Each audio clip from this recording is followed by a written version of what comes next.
jours. Donc c'est vraiment symbolique d'enregistrer cette vidéo d'introduction au site, ici même, là où tout a commencé, c'est-à-dire en Inde. Là nous sommes à Rishikesh. Rishikesh est en contrebas, la vallée du Gange, et derrière nous l'Himalaya, et l'autre Himalaya. Donc je tenais à commencer faire cette vidéo d'introduction ici parce qu'il y a 25 ans, en rencontrant l'Inde, j'ai rencontré le chemin spirituel. Et il s'est avéré qu'en parcourant ce chemin, il est venu à ma connaissance qu'il y avait une fin au chemin, ce qu'on appelle la libération. Et que cette fin au chemin, je l'ai cherché pendant longtemps, j'ai emprunté pas mal de voies, j'ai suivi pas mal d'enseignants. Et je ne comprenais pas pourquoi ces enseignants savaient et moi je ne savais pas, et je ne savais toujours pas, et ça ne rentrait toujours pas, et c'était toujours pas assimilé.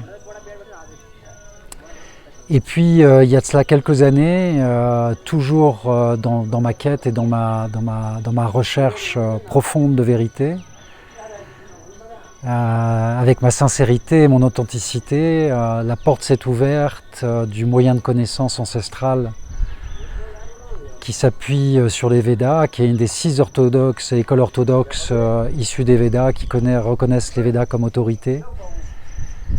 Et à partir de là, enfin, j'ai pu comprendre que, en fait, déjà, il y avait une tradition ininterrompue depuis minimum 3500 ans de transmission d'enseignants à élèves qui existe et qui a un moyen de connaissance établi et extrêmement élaboré, qui a été développé. On dit que chaque création, chaque fois, on appelle ça la nuit de Brahman ou le jour de Brahman, à chaque fois que l'univers se crée, c'est le jour de Brahman, et à chaque fois que le jour de Brahman naît, cette connaissance, ce moyen de connaissance vient avec la création. Et donc j'ai rencontré ce moyen de connaissance il y a quelques années, et depuis j'étais, à cette époque-là, j'étais un chercheur et je suis devenu un découvreur. Et petit à petit, mon puzzle existentiel s'est assemblé de manière extrêmement méthodique, systématique, en s'appuyant, là c'est un peu symbolique parce que je suis à Kunjapuri Temple, un des 56 Shaktipat fondé par Adi Shankaracharya, qui a été un lien très très important dans la lignée au 8e siècle. Non pas qu'il ait inventé quoi que ce soit, mais il a systématisé l'enseignement. Et donc ce qui veut dire que des milliers, si c'est pour ne pas dire des millions de personnes sont passées par ce moyen de connaissance, qui est vraiment un moyen de connaissance élaboré, établi, et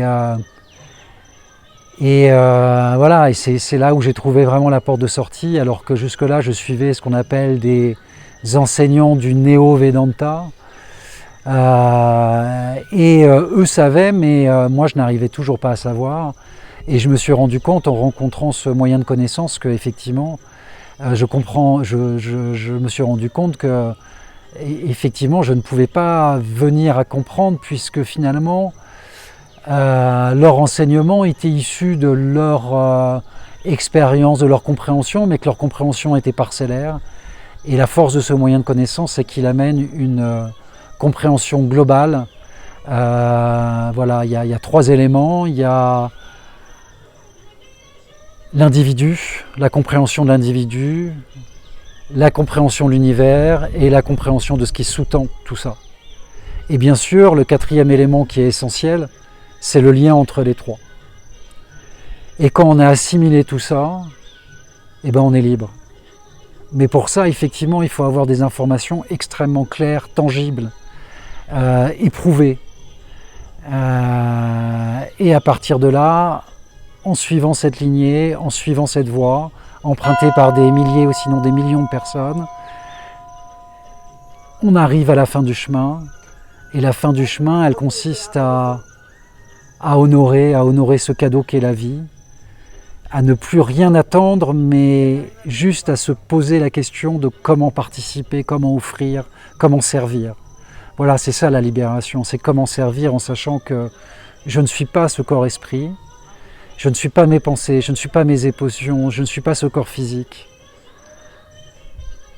Alors qu'est-ce que je suis? Et c'est ce que dévoile de manière extrêmement magnifique ce moyen de connaissance, que maintenant je partage, voilà, avec beaucoup de simplicité, d'authenticité et d'humilité, parce que je m'appuie vraiment sur un moyen de connaissance traditionnel, mais je le partage de manière non traditionnelle.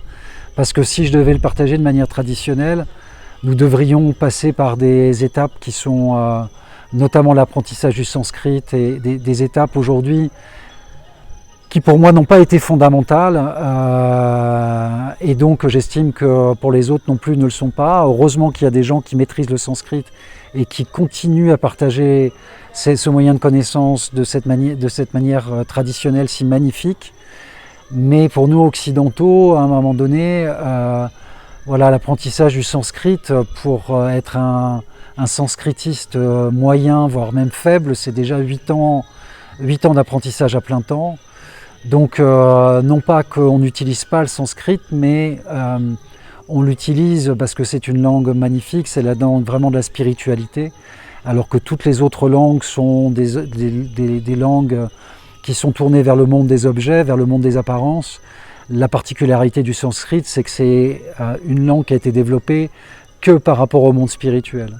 Et donc bien sûr on s'appuie dessus puisque il y a des mots sanskrits qui sont absolument indispensables et qui nous demanderaient en langage courant plusieurs paragraphes pour pouvoir expliquer ce terme. Et quand on comprend ce terme en un seul mot, eh ben, on comprend la notion qui va avec. Donc voilà, ce site est lancé. Je suis disponible maintenant pour partager toute ma gratitude, ma reconnaissance par rapport à ce qui m'a été offert. Et de le faire de la manière la plus sincère et authentique possible. Voilà, moi ce qui m'importe, c'est pas un nouveau métier, c'est pas une nouvelle personnalité, c'est pas un nouveau rôle, c'est juste à un moment donné de vraiment accompagner ces personnes qui sont désireuses d'aller au bout du chemin, d'aller à la fin du chemin et qui veulent vraiment mettre fin à la souffrance. Donc au plaisir de se retrouver pour ceux qui se reconnaissent dans cette description. En attendant, je vous salue, Hari Om, et à très bientôt.